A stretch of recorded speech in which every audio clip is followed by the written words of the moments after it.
Barangay Concepcion sa city proper, may bag-o nga Uswag Multipurpose Hall. Kag Unity Walk ag Proclamation Rally sang Team Uswag, pangunahan ni Mayor Jerry Treñas sa maabot nga Sabado.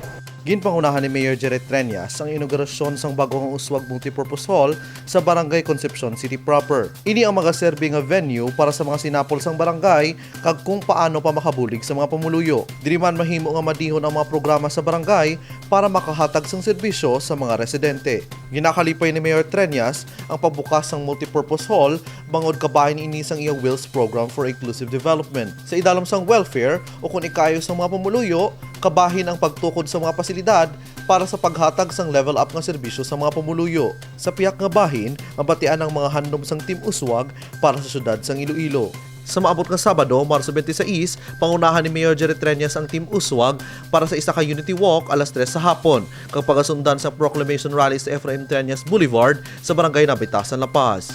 May 15 areas sa nagkalain-lain nga bahin sang syudad nga amo ang magatingob para sa rally. Iniman ang hugnat sang pag-umpisa sang kampanya nga suno kay Mayor Treñas mangin matinlo kag tampad.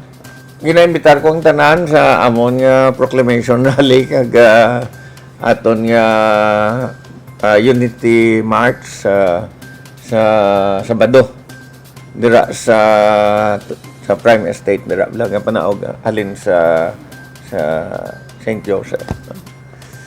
Maabot si Senator Frank kag si Aika Robredo. Bangin dinapit nga bisita ang halangdon nga senador nga si Franklin Drilon. Mag-aabot man para mag-upod sa rally ang bata ni Vice President Leni Robredo nga si Aika Robredo. Pag-aupdan sang Blue Angels volunteers gikan sa nagkalain-lain nga distrito ang rally sa Sabado. Kevin Patrick Casipe para sa Level Up Patrol. District Health Centers nagapatigayon sang vaccination. Samtang mas madamo nga bulutuan, nag-request sang face-to-face classes.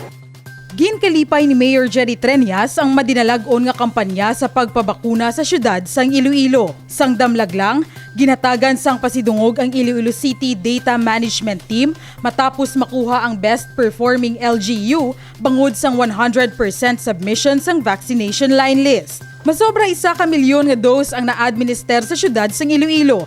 Gani sa karon, nagpadayon ang pagpabakuna sa mga district center kag barangay para mas mapahapos sa pumuluyo ang akses sang COVID vaccine. Suno kay Mayor Treñas, wala nagauntat ang syudad sa paghatag sang proteksyon sa komunidad kag karon ang pagpabakuna ang ginahimo na sa mga distrito.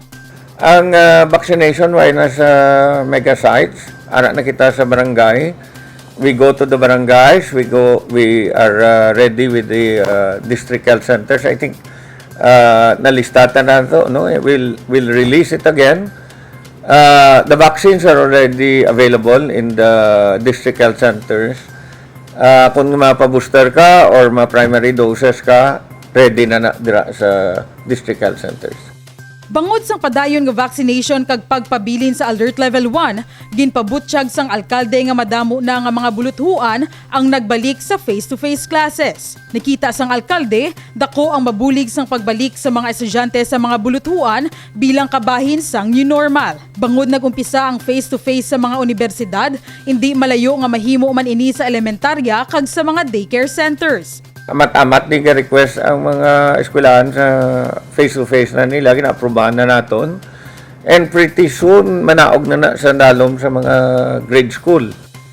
Bangod sang pagbukas ng ekonomiya kag pagbalik sang klase, ginalauman ang amat-amat nga pagbangon sa mga Ilonggo gikan sa pandemya. Carmela May Rodrigo para sa Level Up Patrol.